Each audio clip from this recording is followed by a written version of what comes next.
Hello, and welcome to Pathways to Healing, the Perfect Step podcast. We are your hosts, Cody Norman and Logan Fry, paralysis recovery specialist at the Perfect Step, also known as TPS. We are not doctors and are not prescribing anything, as this podcast is for informational purposes and should not be considered legal advice. We are, however, sharing knowledge and experience that we have gained from working for years with clients in the paralysis community. The guests on this podcast will include either experts in their respective fields or individuals sharing their unique experiences with paralysis. Suggestions and advice that we share may affect each person differently, as not one injury or diagnosis is the exact same. We are hopeful that the outreach of this podcast will allow us to give help and guidance for individuals suffering from paralysis. We understand that this spread of knowledge is important and takes an entire community coming together. Because of this, we would like to take a moment to thank our sponsors who have made this possible. Welcome back with Pathways to Healing. On this episode, we have on José Perales. José was injured from a scoliosis corrective surgery when he was 15. José has been a client at the Perfect Step since 2018. Since becoming a client at TPS, Jose has seen tremendous gains in his recovery process. He has gotten his permit, his license, and even a car that he drives today. And he has traveled the world and all over the country singing electronic music.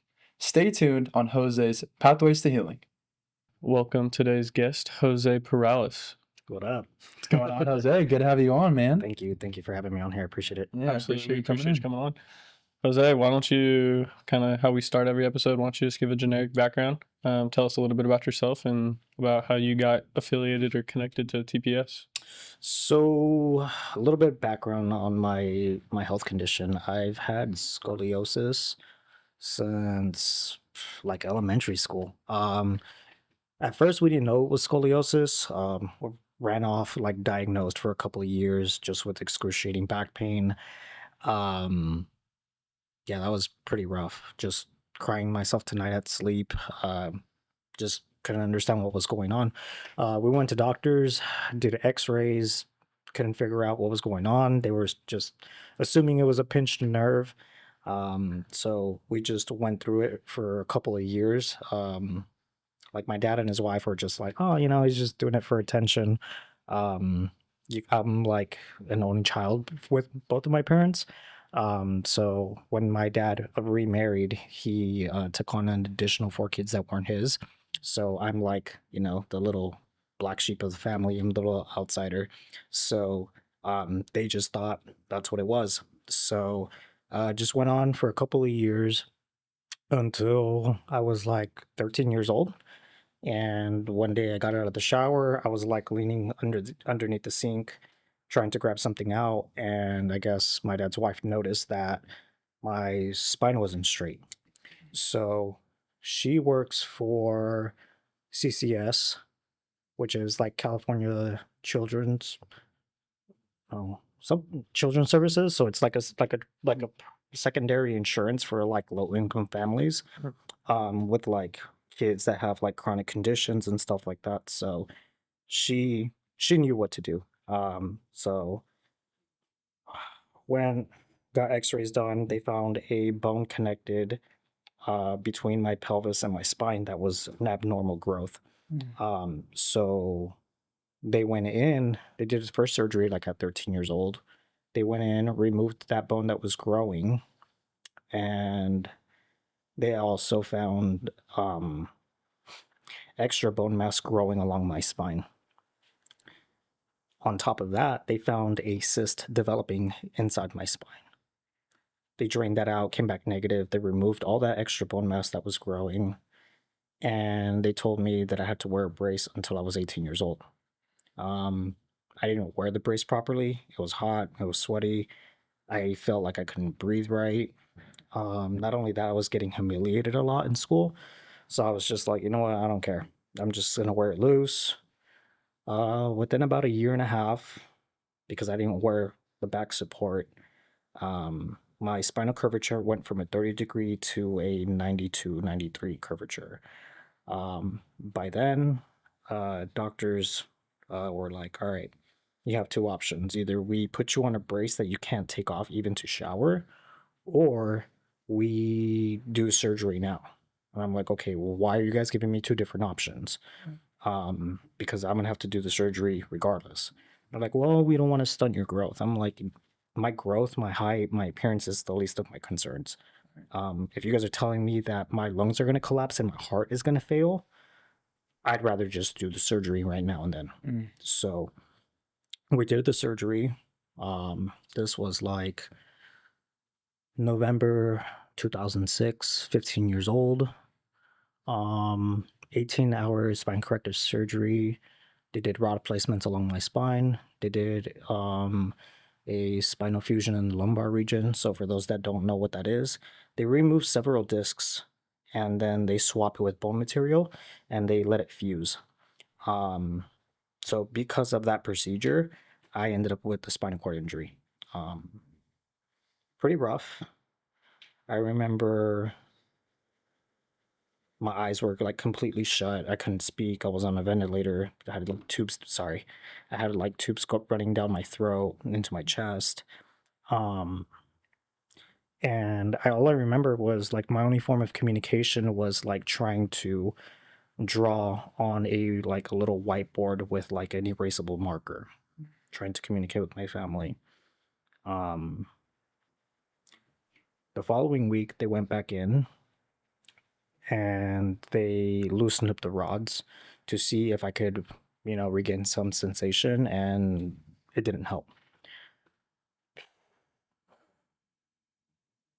Now this is tough. We're like looking back at all those memories. But yeah, no. Stayed at River. It was Riverside Community Hospital. I think it was right there off 14th Street, in downtown Riverside. Remember, I was there for a couple weeks. Did occupational and physical therapy at Loma Linda. I was there for like about a month. I think it was maybe like 6 weeks, just because I was staying consistent with the work, trying to develop my independence, focus on my upper body.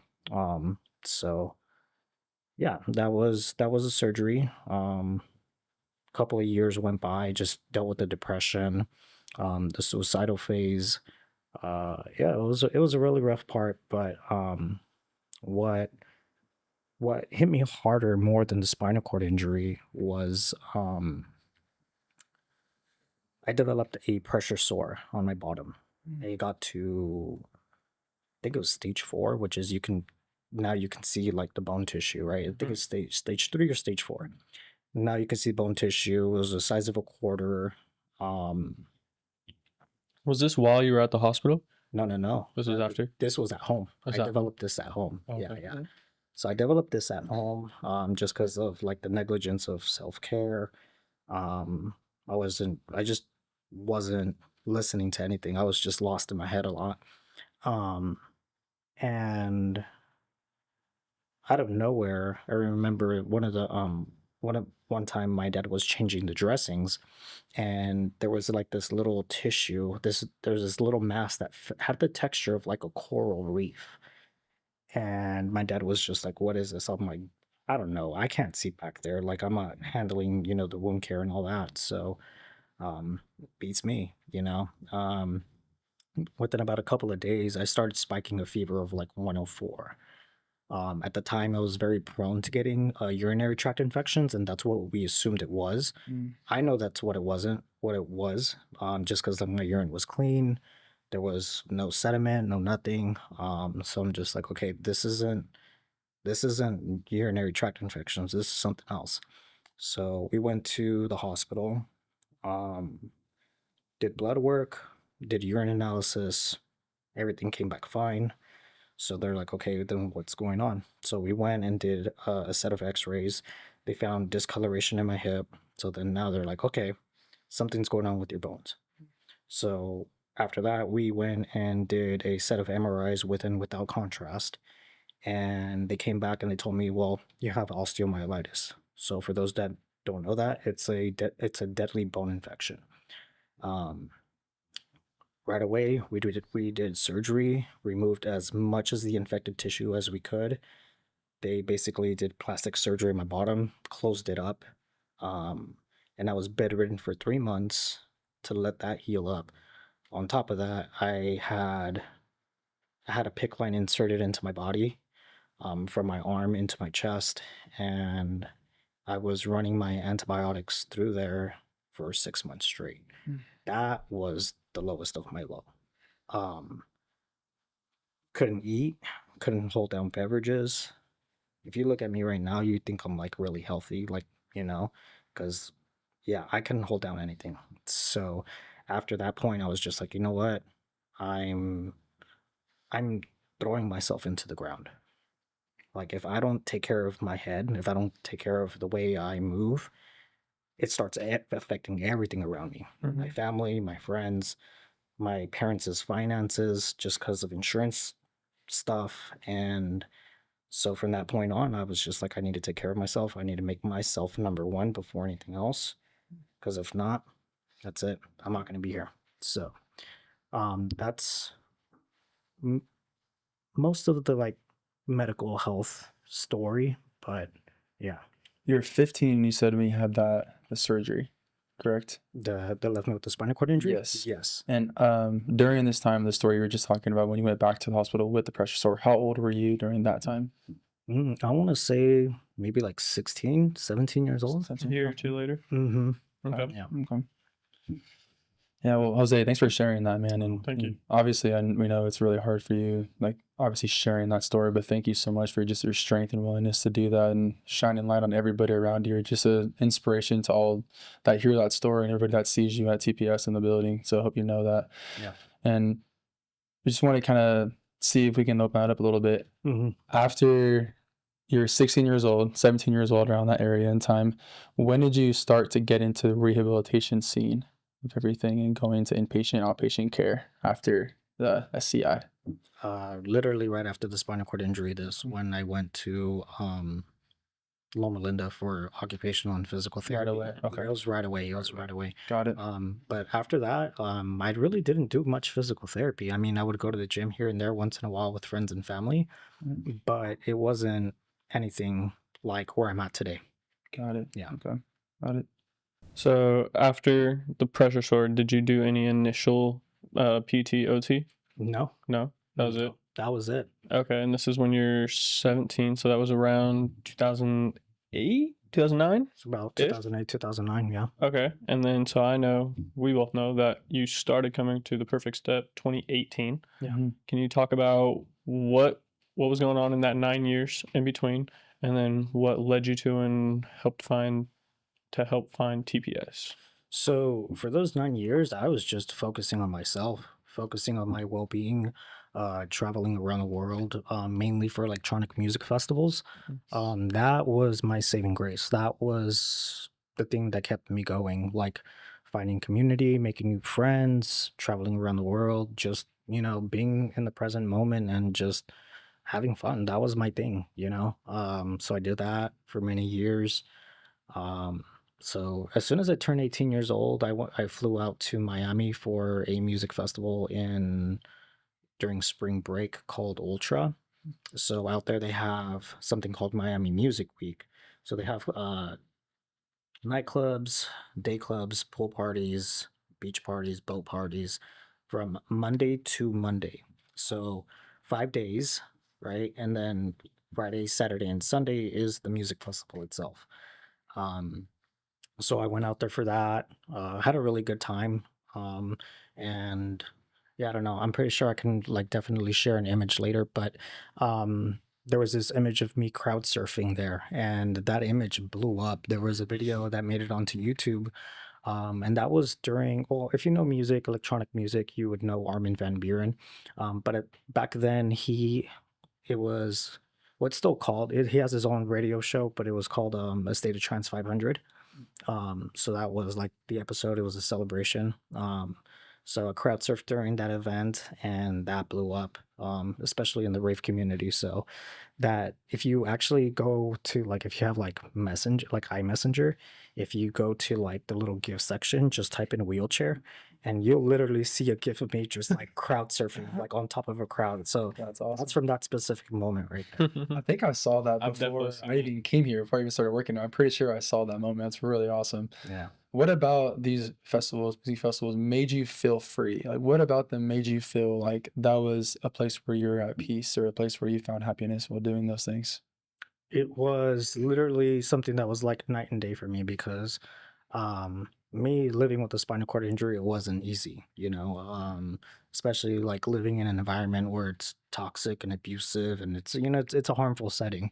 Yeah. So for me leaving home and doing these festivals, it um that was what really made me gravitate to it. Not only that, like making new friends. Mm. I'm not enclosed in like four walls, you know. Yeah. Me being enclosed in four walls, it's just like it does something to me mentally that I'm not cool with because I feel like a bird in a cage. You know what I mean? Like I just want to go out, experience life, experience new things. So Love it. You talked about that festival when as soon as you turned 18. Was that the first one you had gone to? no, the first one that I went to was Beyond Wonderland in 2009. I was 17 years old. Where was that one? San Bernardino. San Bernardino? At the North Event Center. Okay. It was the first one. They just turned it from How Sweet It Is into Beyond Wonderland. Mm. And then right after that, I was just like, okay, I like this. This is a whole new world, a whole different community, very welcoming, very acceptive, very supportive. Um, yeah, that first event that I went to, it was just like I felt like I was like a little fish just taken out of a little fishbowl and thrown into the sea. It's just like, yo, what is going on here? It was cool. And so right after that, I was just like, okay, like it gave me. To look forward to. It was something that kept me alive. So I just made it a habit of attending every music festival that I could. So that was mainly what my disability checks went to. Just it kept me alive. So I mean, it's just like, you know what, it's good for my mental health. It's good for me to get out and socialize and experience new things. So yeah, What was the first one you traveled to? travel to like in the States or out of the States. You had to get on an airplane.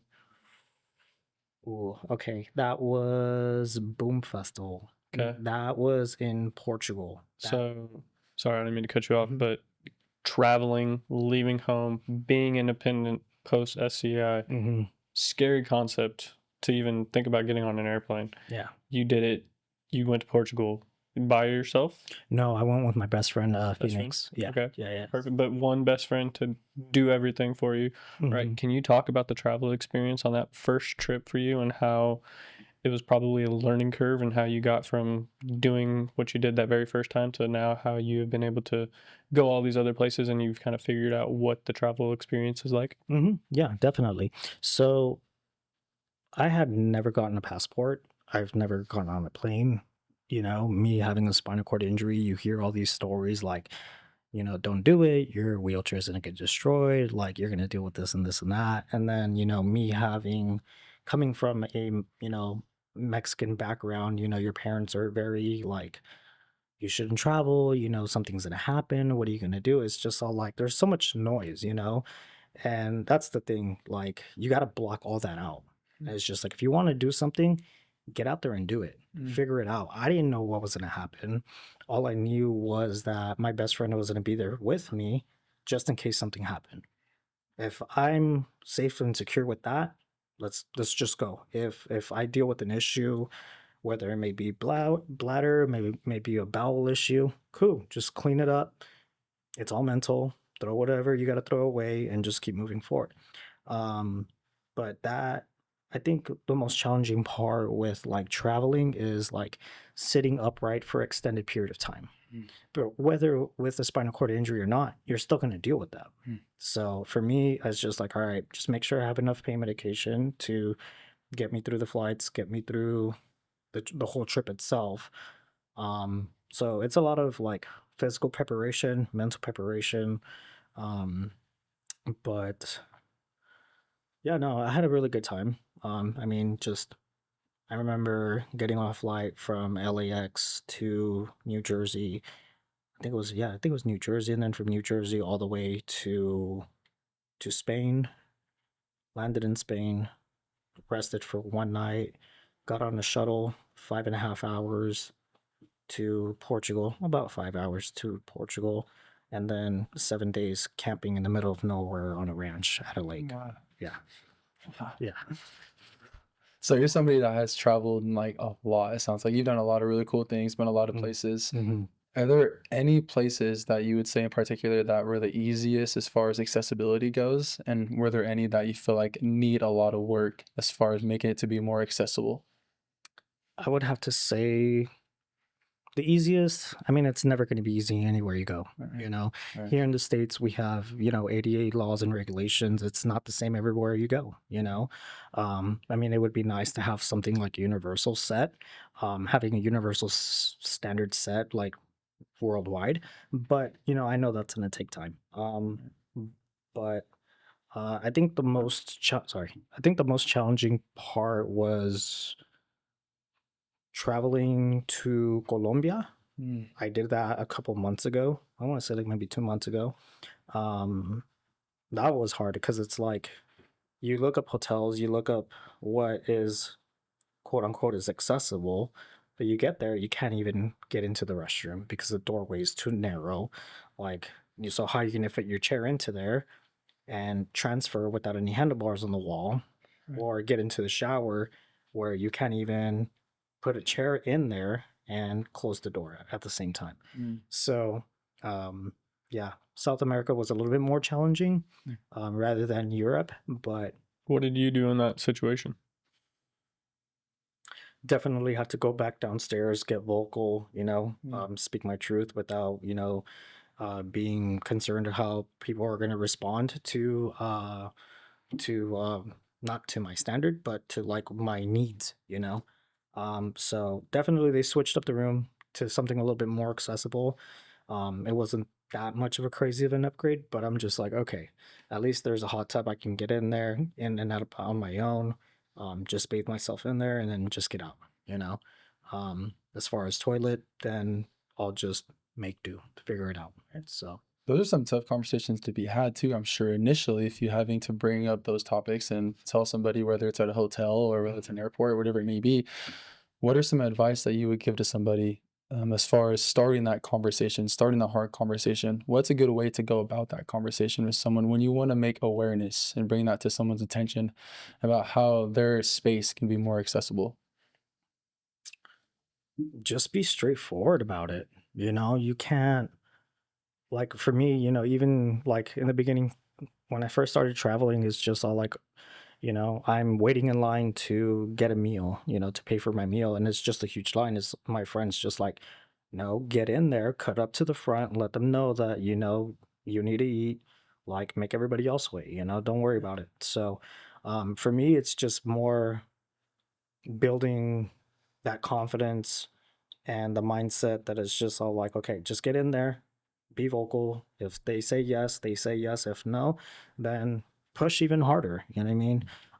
Until you get what you need. And then, because it's like at the end of the day, you can't be sitting out in the sun forever. Not only that, like if you're gonna go, you're gonna pay for what you're paying for. We're not entitled to things, but it's like, hey, you know what?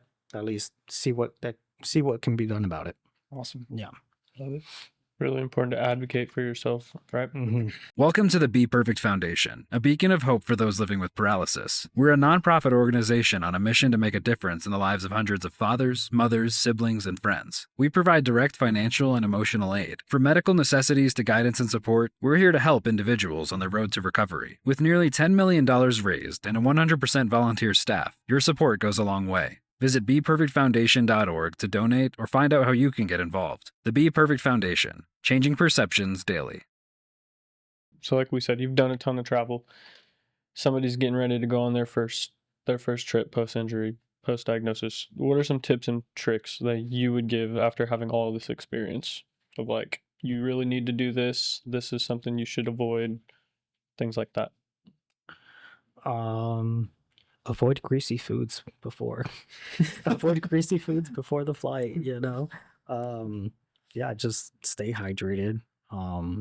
Because be prepared. Food, beverages, medications, whatever it is, medical supplies, Um, just be prepared. Everybody's situation is different. What might work for me might not work for you. Um, but yeah, definitely if you're gonna go on your travel and you're worried about bowel, take a laxative 2-3 days before, flush yourself out. Um, that way you don't have to worry about that. Um, Cathing I've on a plane. I mm, hear that's a big one a lot, like cathing on a plane. mhm. Do you have any advice for that circumstance? Yeah. Um, See what's accessible. Ask the flight attendant is there an aisle chair on board? Can we use the aisle chair to get to the restroom? Because I've had friends that have a flight in Mexico and they're like, oh no, we can't, it's only for emergencies. It is an emergency. This is my health. Mm. If not, I may get a UTI. Like that puts me at risk. That puts my kidneys at risk. Um, so yeah. Um, Not sure what else. Anything else on top of my head? Well, it's all good pieces of advice, all Very good good. quality pieces of advice, and I'm sure that somebody out there that's listening, and multiple people that are listening right now, are going to be able to use that to their advantage and Mhm. make easier, hopefully, traveling adventures for them. Jose, you spoke about going to OT and going to PT at Loma Linda. Mhm. Can you explain a little bit what the differences were majorly versus a place like TPS and a place like Loma Linda with OT and PT, and what separated those things and what also are the similarities? It doesn't feel like a hospital here. Mm. That was one of the things that really gravitated me to this place. It didn't look like a hospital. It felt like a gym. It felt like a community. I'm just like, okay, cool. Like, I'd rather be in that type of setting where it doesn't feel like I'm living with a spinal cord injury. You know what I mean? I'm not. And not only that, there's a difference in the energy of a building. The environment, the staff, everything. You know what I mean? The way people move, the way people act. So like, being here, you're not. I don't feel like I'm being looked at as a number. Over there, it's this is what we go by, and if we can't hit this, then your session basically it's you're not going to enjoy it, Mm. versus here it's like, okay, we can't do this today, what else can we do? Let's adapt, let's move around this obstacle, let's figure something out that we can do you know um so yeah. Can you touch a little bit on your recovery process and how, even with the gap, you've made some strides coming here? hmm so my process here has been massive. For me, it's been a prayer that is answered. um So I've been regaining sensations in my legs. I've been regaining movement. A couple months back, started connecting with my ankle and my heel and whatnot, and getting the dorsiflexing going. Me and Cody just did an evaluation like a couple weeks ago, and I started having movement on command, which was massive. Now I can feel when someone's holding my ankle from underneath, when someone's gripping on my calf, my hamstring, when someone's hand is underneath my knee. It's honestly, dude, I get emotional talking about it. I like, even in that experience in itself, like that moment right there and right then and there, I might not get emotional, but I'll go home and I'll just like start bawling, dude, because it's like I wanted this for so long and now it's happening. So that in itself, it taught me it's not about when you want it, it's about when you need it. So Mm. that right there, I'm just like, yeah. It's awesome. I love it, man. Yeah. It's awesome. It's fantastic. No, it is. It's so cool to see. And it's been great working with you and watching that process develop. Right. Mhm. It definitely wasn't over a short period of time. It's continuous motivation to come, to put in the effort, to go through the good days, go through the bad days. Like you said, it Mhm. wasn't a linear line of your recovery where you came in and we did this one thing and it just kept getting better and better and better. There was days where we were doing what we thought was going to work, and then we were like, wow, that was bad. Let's try something else. Yeah. Okay, this was a little better. Okay, how can we make this even better? And the progress has been just so cool to see. And I think your ability to not only connect with your body, but have the mindset of understanding that it is a process and it's not going to be linear has helped your recovery, but also from like a training perspective that I know it's okay that we're going to try something and it might not work, but it also could work really, really well for you. And if the client or the individual doing the rehab doesn't have that perspective, then it can put the trainer in a box and confine them to doing only a certain amount of things because, oh, that's what the client will be comfortable with, right? Mhm. Versus if you know the client has this open perspective, you can try all these different things and they're not going to judge you or judge the session based upon that one thing that worked really well or that one failure. So, Mhm. Here's some really good points right there, especially about when somebody comes into the building, they're never going to have the exact same day they had yesterday. Right. So that's awesome that we get to tailor and adapt the program for that given day based off how their body's feeling and do continuous things and consistent things, but also sometimes tweak some things and make it a little bit different on that given day. So it's really nice to have that availability and to have that adaptability here at TPS. I think it makes our job easier in a sense to where we can create a sort of setting that we know is going to be specified towards that individual and not just like I'm not going to give Jose the same program that somebody else is having, right? Even if they are the same exact injury level at the same exact day or whatever the case is, they're still going to present differently. So with all these things, Jose, can you speak to us a little bit about how the physical and the emotional and the spiritual healing are all encompassing together and how those things kind of correlate with each other? Well, it's literally mind, body, and spirit, right? So if one thing's not in alignment, it's gonna throw everything else off. Mm. So for me, um, like before I started coming to TPS, I was starting my spiritual healing journey, right? Doing the inner work, trying to figure out why I was the way that I was, whether it's an ancestral thing, whether there are ancestral traumas, or you know what I mean, it's things that have happened to me in this lifetime, right? So around that time, I went outside, went to go throw out some trash. It was winter time. I was basketball shorts. I'm like, who cares? Like, I can't feel my legs anyways, right? So I went outside to throw out that trash, and when I did so, I started feeling cold sensations coming from my legs. I'm like, okay, this is completely new. Um, so I went back inside, went into my prayers, and I told my ancestors, I'm just like, okay, um, if it's meant for me to heal, if it's meant for me to gain any momentum towards walking again, I need you guys to step in, move things around for me, and bring in the resources, bring in the connections, bring in the network that I need to get to where I need to go. Within the next month, one of my friends who was working at the Mission Inn in Riverside gets connected with Hal. That business card made its way to me, and I found TPS. I'm like, wow. I'm like, okay, prayers are being answered, right? So the first year, it wasn't like I started noticing changes right off the bat, anything like that. It was me building the routine. It was my mental health getting better because now I have a cycle, I have a regimen, I have a routine. I'm doing physical exercise. So I would go all the way from San Bernardino, take the Metrolink there, all the way to Claremont, push myself 2 miles uphill. And this is when TPS was at the Claremont Club. So I would go there, utilize the gym, utilize the sauna, the steam room, wear down my body, and then do 2 hours of physical therapy.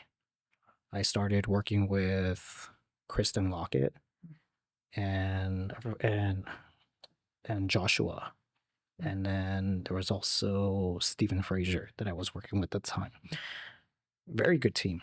I had a really good support team. So yeah, that was the first year. You're a business owner in the retail, restaurant, hospitality, or petroleum industry. You have ambitious plans for multi-site remodels, refreshing your brand, and integrating the latest technology, but you need a partner you can trust to bring those visions to life. Enter Apex Imaging Services. With a legacy dating back to 1949, we've been at the forefront of innovation and transformation for over 7 decades. From licensed general contracting in 48 states to cutting-edge tech solutions, we've got you covered. Our services include everything from interior and exterior refreshes, open and closed remodels, and technology integrations, to 3D virtual tours, data analytics, and cloud security for Fortune 500 companies. But it's not just about what we do, it's how we do it. We're dedicated to quality, value, and efficiency. We listen to your needs, tailor solutions to your goals, and deliver results on time and on budget. So whether you're planning your next remodel, seeking to enhance your brand, or embracing the digital age, Apex Imaging Services is your partner for success. Visit apeximagingservices.com to learn more. Apex Imaging Services, your vision, our expertise. Oh, man. What year was that when you joined Is that CPS? 2018? About 2017, 2018. 2017, Yeah. 2018? Right. Okay. And then you took a little bit of a break from coming to TPS, Mm-hmm. right? Yeah. How long was the break? So I didn't go back for a year, and then COVID? COVID happened. Mm. Right, COVID happened. And then as soon as everything started lifting, and you guys moved over to this facility, that's when I started working with you. So I've been here ever since. So almost every single week, at least 2 to 3 hours a week. But yeah. And that process for your recovery, you said at first it wasn't like in that first year. When did you start to notice things were changing? You were getting sensation, movement, all these other things back. I want to say everything definitely started like brightening up for me maybe like 2-3 months in after I came back here. Well, no, maybe about 4 or 5 months, because it definitely when I started drinking the water that I drink from my machine, that's when I started noticing changes. So I was feeling more hydrated. I was getting a lot more oxygen to my brain because of the water that I was drinking. I mean that's my health testimony with that. I definitely was able to connect with my body a little bit more better. But I mean it wasn't like complete like night and day, but that's when I started noticing a lot more changes. But from that point on, it's just all like it was like chipping at a piece of marble. It's just consistent work. So no. Can you give me, sorry, would you mind giving us like if you have a specific experience at TPS to where it was like a turning point for you at TPS? Maybe it was like 1 session or 2 sessions, and maybe there was like a certain movement pattern that created a certain sensation that you felt. But is there any turning points now when you look back to where you're like, wow, this is something that it's given me hope, or it's given me more motivation? Or do you feel like that has just been continuous over time? Yeah, it was that day that I was working with Cody and Kristen Douglas. You guys strapped me up. You guys put me on the Geo, right? And you guys literally had me like using my legs to like slide my foot forward. Dude, that day I was like literally during the session, I'm just bawling. Like I remember looking down. There's like teardrops like on the floor, like you know what I mean, on the belt, and I'm just like, this is happening. This is really, really happening. Like, yo, okay, I'm good. That's awesome, man. It gives me chills. That's cool. And it wasn't without dedication and a continuous pattern of showing up, putting in the hard work, and going through the good days and the bad days, right? I don't think a lot of people understand the amount of dedication that Jose has put into his ability to come to TPS and try to recover. Yeah, that right there.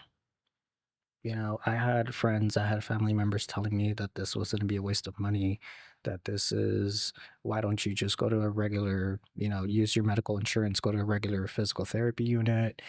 And I'm just all like, no, like I prayed, doors were opened over here. I'm going where I'm being told to go. Right. So I'm just like, no, I ignored the noise, Yeah, I mean, I put myself into some debt, in the beginning, but I'm just like, you know what? Everything is worth it. You know what I mean? I later down the line, I'll take care of the finances. Like that's not none of my concern. My concern is my body My concern is my elevation. My concern is my healing. So the numbers thing, I'll take care of it when I take care of it. Like universe provides. That's the way that I think about it. So yeah. Like you said, you're putting yourself first. Mhm. Yeah, It's awesome. putting yourself first, and like I was gonna say, it just extreme dedication. He talked about when we were at the Claremont Club, taking the metro all the way from San Bernardino to Claremont. That's 30 minutes, 45 minutes, About 30, 45 minutes. 30, 45 minutes metro, 2 mile push uphill to go to the facility, 2 mile push back downhill to go back to the metro to take another metro back. When you were living in Anaheim, metro from Anaheim to Los Angeles, from Los Angeles to Claremont, Claremont to push here about a mile and a half. Yep. Mile and a half. So I would have to push myself about 2 miles sometimes in the morning just to make sure that I get to the train station by 7:30. Take a line from there to LA, swap over to a different line. That's a perfect, I think, transition, Jose. Why don't you walk us through a day of Jose Perales going to therapy?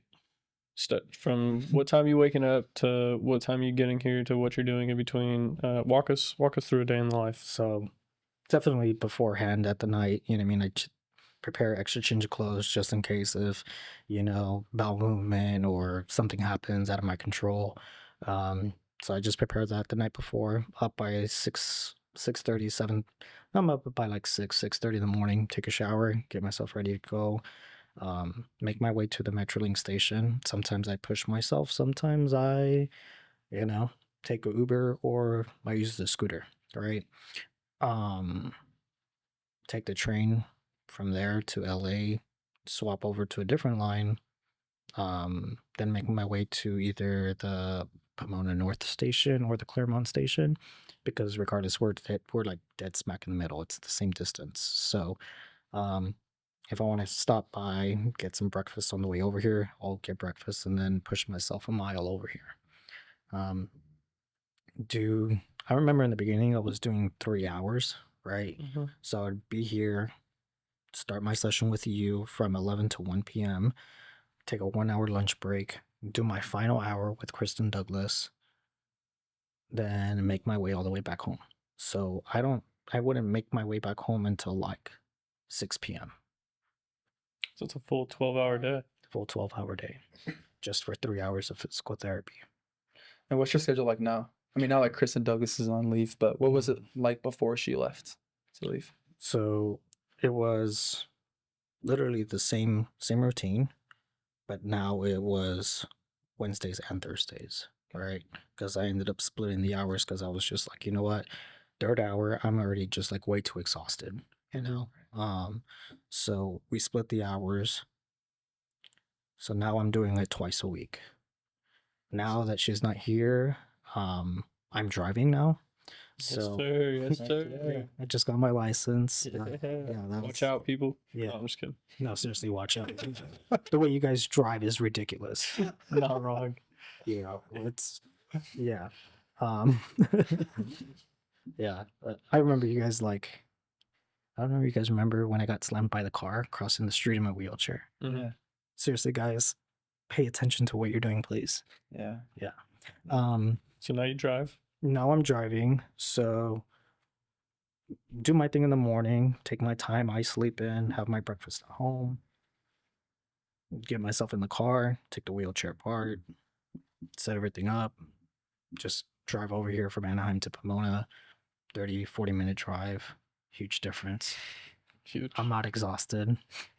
I'm back at home by like 3:30, 4 o'clock, depending on what I do after. So it's a huge help. Can you take us through the process of what it was like to get your license and what it was like to get the hand controls in your car and what that looked like for you? Yeah, sure. So I've never driven. I've never had a car. I've never had someone to teach me how to drive. Never had the hand controls to do what I do today. So at the beginning, I had spoken to Andrew Skinner from Triumph, and I was just like, yo, I'm not driving right now, but if you need me to show up somewhere to serve community, I will show up, right? Just let me know in advance. I'll figure out Uber, I'll figure out transportation. It's no biggie. And he's just like, wait a minute, you don't have a car? I'm like, no. He's just like, you don't have a license? I'm like, no. He's just like, okay. Then maybe like about a month or two later, there was a contest that came up. I had to write down an essay, like how this would help me out, how it would help me with my independence, yada yada yada.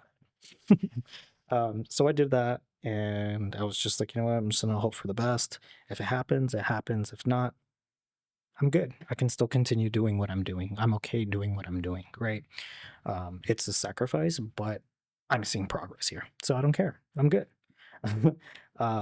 So I had gotten the phone call. No, I had gotten a phone call from Andrew Skinner, and he's just all like, "Hey, I'm gonna be in the area. Let's go have lunch." And I'm like, "All right, cool, yeah, let's do that." So he shows up at my apartment complex, and the car's sitting right there, his van's sitting right there, and I was just all like, "Oh, let's get in the van and take off. You know, we're going out for lunch." And he's just all like, "Hey, I brought your car." I was like, "Wait, what?" And he's just like, "Yeah, your car's right there." I'm just all like, "Dude, get out." You know, it's just like, for real. Like, am I pinch me, knock me off my chair? Like, this can't be real, you know? um, but yeah, no, he gave me this a certificate. You know, he's all like, "Here, this is for your driver's training sessions. Here's the pink slip. Here's the title. Find a place to, you know, learn how to drive and go from there." So I found a place in Corona, and yeah, this place, I had like about 5 driver's training sessions. Um, the guy was actually pretty surprised. He was just all like, "You don't have your license?" I'm like, "No, I have my permit." And he's just like, "Yeah, all right, you could have fooled me because like you're driving pretty good. So if I would have known that you only had your permit, I would have kept you in a residential area. But since you've been doing so good," he was just like, "I just threw you in like busy intersections at 3, 5 p.m." And I'm like, okay. Right. So most of the driver's training sessions, for some odd reason, they all happened in the rain. So I'm just like, you know what? At least I have that experience down of driving and getting the training done in the rain rather than not. You know what I mean? Because at least I can get that experience in with someone that is experienced. Um, so I got that done like earlier this year. Dealt with like a bunch of dumb paperwork issues with the DMV. So you say just a bunch of dumb paperwork issues, but I guarantee there's people out here listening like they don't even know how to go about beginning that process, right? Can you? I know it's probably tedious, but can you just talk about what the step by step was of like if you had to fill out something online first, and then you go into DMV, and then you all just like step by step, just for people who are wanting to go about that process of getting their license for the first time? So definitely you got to go in there, let them know that, hey, you know, I'm disabled. I have specific requirements that I need, or tools that I need in order to drive. What's the process like? They'll help you out. They'll give you your forms. If you already have a car, you already have your title and all that. Just give it to them, have them help you out. For me, it was a little bit complicated because I was like, I had to do transfer title. And then because of that transfer title, they flagged me because of my disability. So I had to go through this whole tedious process of, you know, having my doctor fill out these forms, my diagnoses, my prescription of medications, you know, how often are you taking them? It was it was it was actually pretty ridiculous because it's just all like, oh, I have to have like a phone call, video chat with like the DMV safety police, right? And they're like, "Oh, why do you want to learn how to drive?" I'm like, "To drive?" I'm like, what kind of dumb question is that? You know, I'm like, obviously it's to get myself from A to B, you know? And they're like, "Well, why now?" I was just like, "Well, because I'm working on recovering from a spinal cord injury. This is where I gotta go.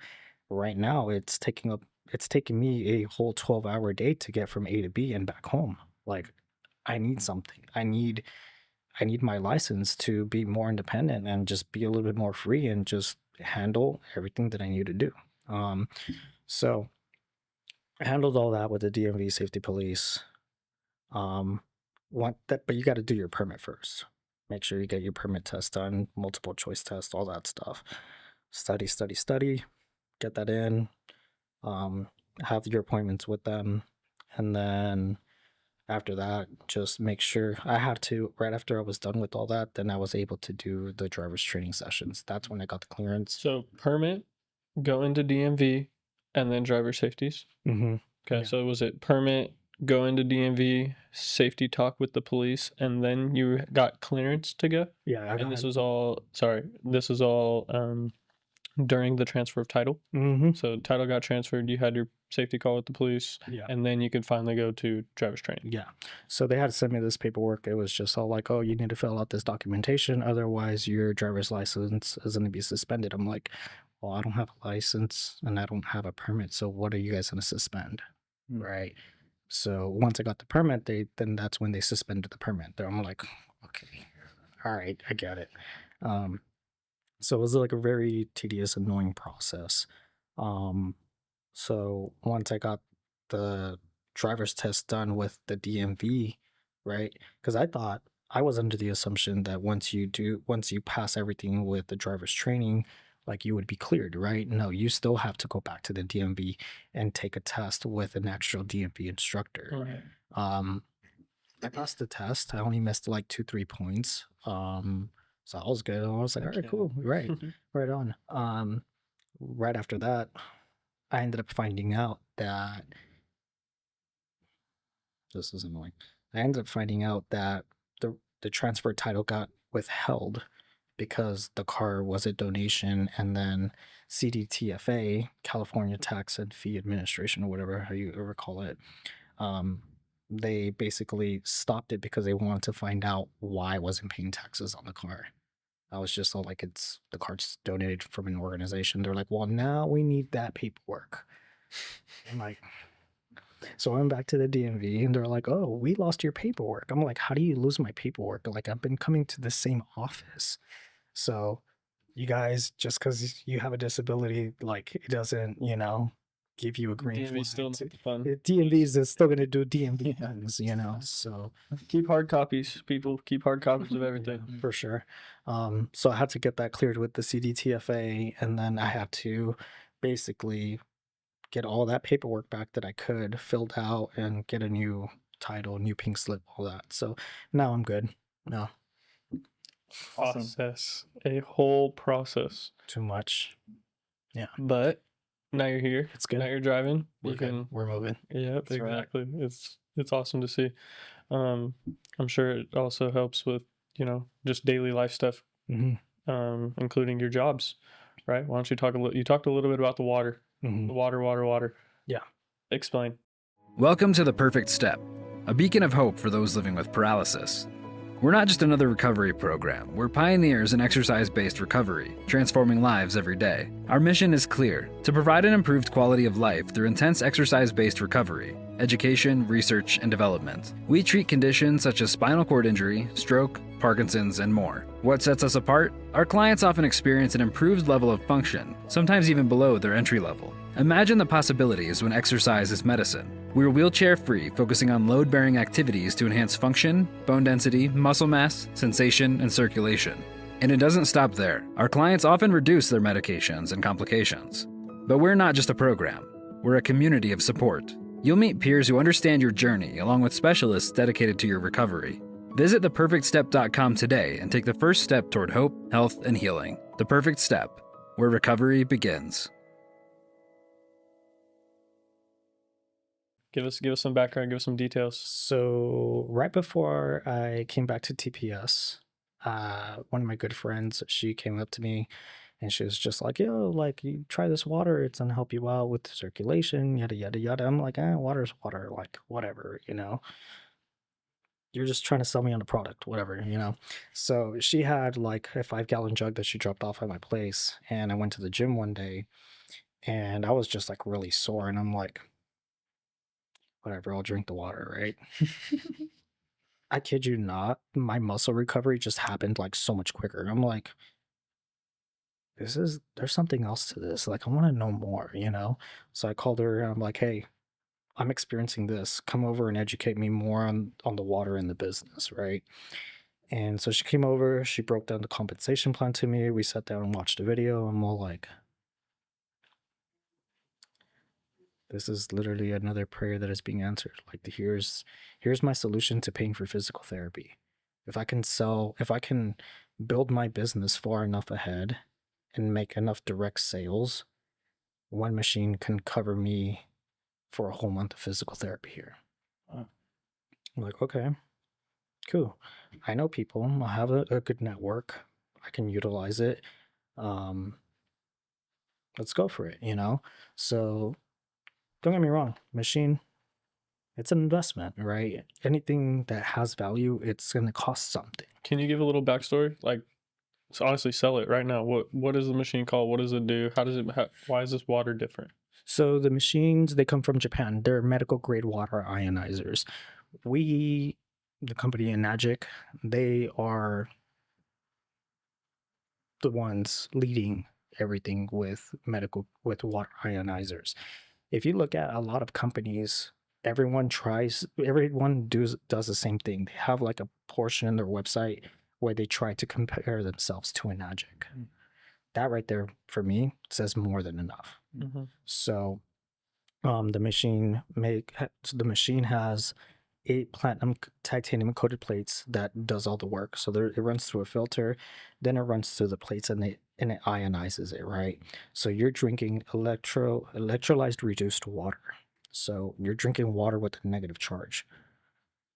If you guys know science, you guys know like negative ions, all that. It's really good and very beneficial for the body. I've been drinking the water for the last almost 2.5 years. Since I started drinking the water, I have not gotten a urinary tract infection. Wow. That's a big deal for me because the more I get UTIs, the more I take antibiotics, the more I build an immunity to those antibiotics. So for me, if I have a condition later on down the line, God forbid something happens to me, I'm already going to be immune to that. I can't have that. So I'd rather make the investment and go with the machine. So that's what I did. But the machine, if you know engineering, you know that ISO certifications are not easy to get. We have 3 of them. We have 3 ISO certifications. One for environmental protection, which is like energy and whatnot. Quality inspections. So we go through the same type of quality inspections that a Rolls-Royce would go through an airplane that would go through. And then we also have the medical grade standard. So our products are medically licensed in Japan, and they're not easy to get them in Japan. Japan is very on top of their health, all that stuff. So yeah, basically the machines, you can travel with them around the world. You can take a gallon with you on board. Like if you know you travel a lot, you can't take water bottles with you because it's loaded with chemicals already. So the water is chemical free. So you can take it through TSA. They'll do like a vapor test and they'll clear it and you can take up to a gallon per person with you. And since the machines are medically licensed in Japan, you can carry them on board with you. So let's say you just sold about 3 people right now on that. Where can they go to buy the machine or to invest or whatever? Yeah, you can easily like reach out to me directly. You can go to my Instagram account, just type in Crazy Legs Jose, and yeah, I'll definitely like respond within like a day or 2. So Awesome. Perfect. You also do other things for business, correct? You have your own, what would you call it? Your own company, your own services. What would you call it? So I'm an ancestral practitioner. So that's more of my spiritual work. I don't really have like a company or an LLC just yet. You know what I mean? I definitely want to do something like that soon down the line. But me right now, I'm not more focused on the business, but more serving my community. So I come from a lineage of healers, right? I found that out growing up. I would see my grandfather having people that would show up to his doorstep, dealing with all sorts of issues, right? Whether it would be, sometimes it would be physical, sometimes it would be spiritual, things going on, and he would fix them up. So that, we, on my father's side, we come from an indigenous tribe called the Kashkanas, and they were they're very huge in tactical warfare.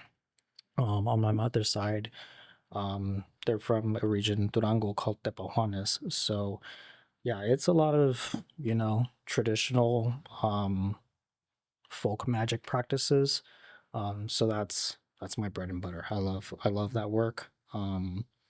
Definitely the thing that got me into that was one day I showed up to my grandparents' house, just very emotional, and I was just all like, I feel like I have something weighing on my back.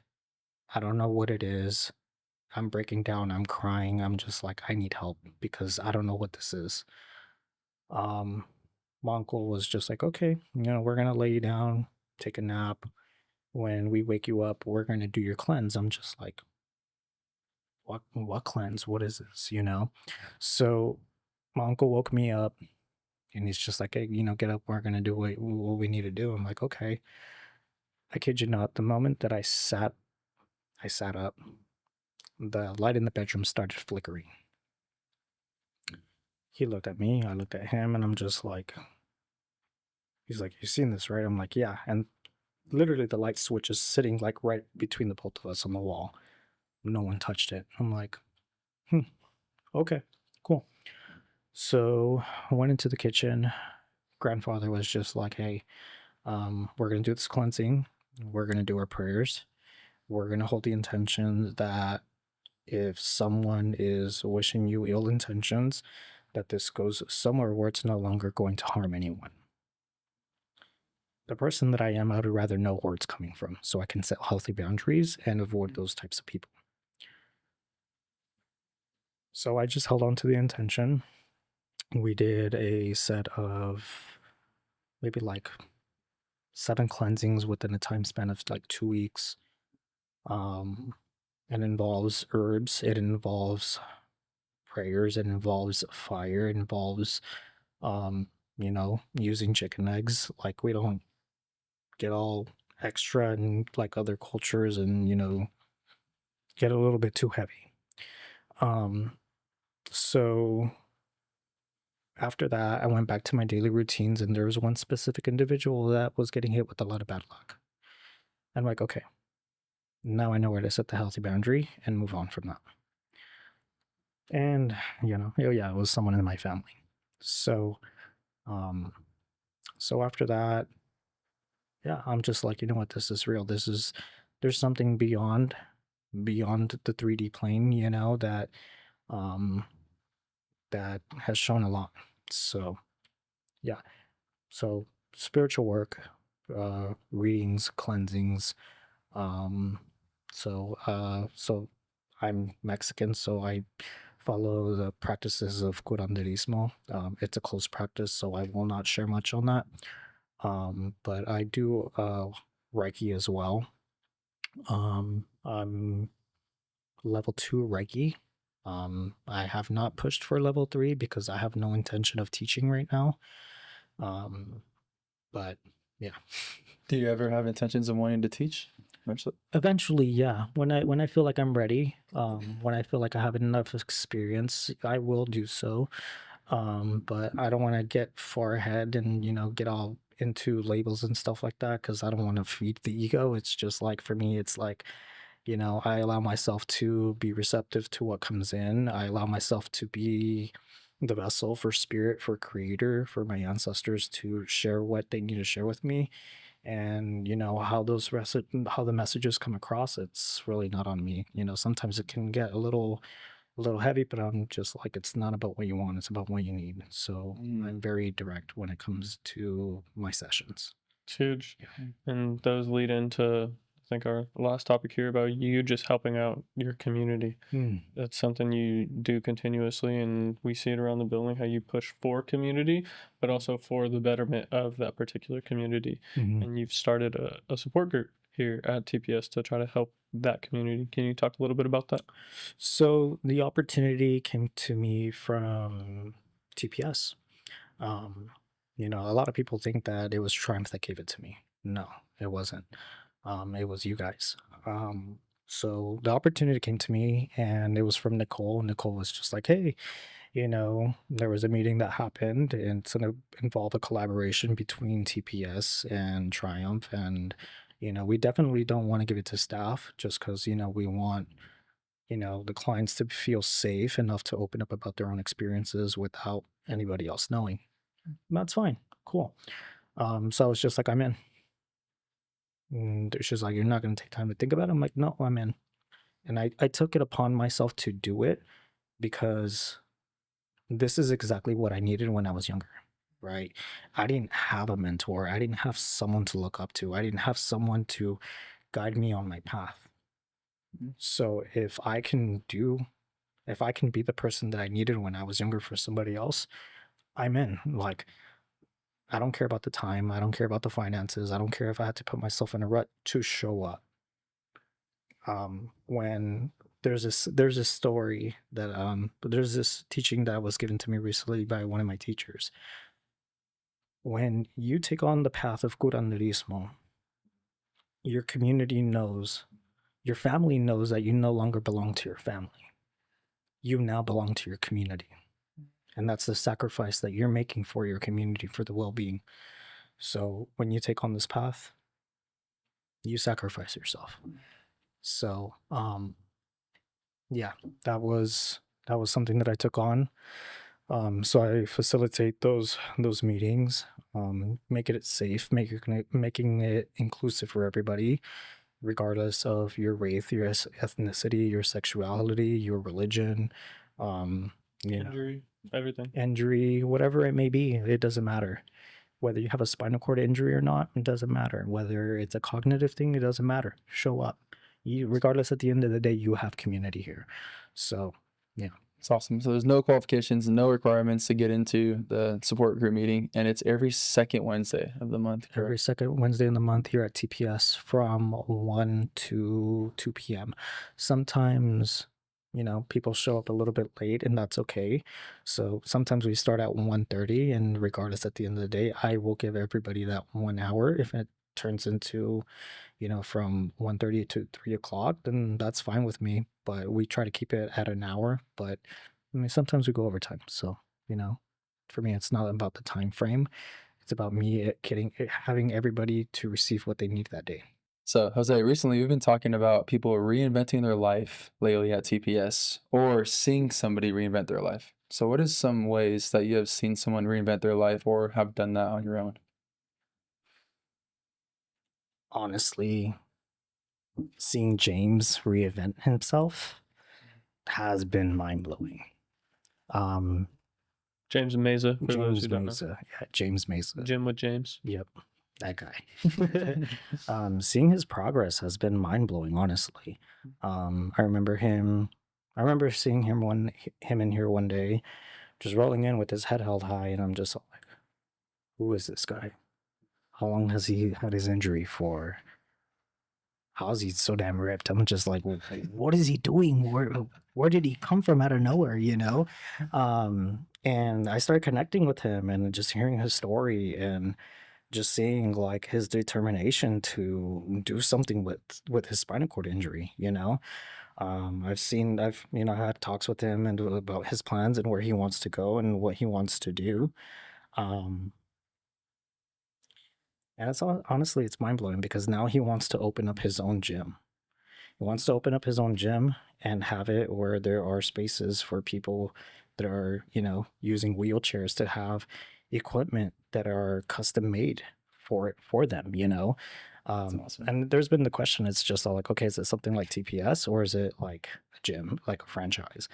You know what I mean? And he was just like, no, like it's like a gym, So I was just like, dude, seeing his progress, seeing his mind shift, seeing his mindset change, being here, that one for sure. I could see him doing that too. That's totally something I see James doing, man.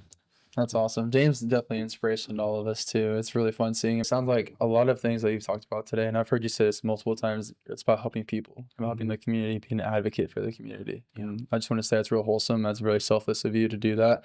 And man, we aspire to be more like that too. And thank you for all that you do for the community. No, thank you for having me. I appreciate it. Absolutely. We greatly appreciate it. Thank you for coming on. Yeah, thank you.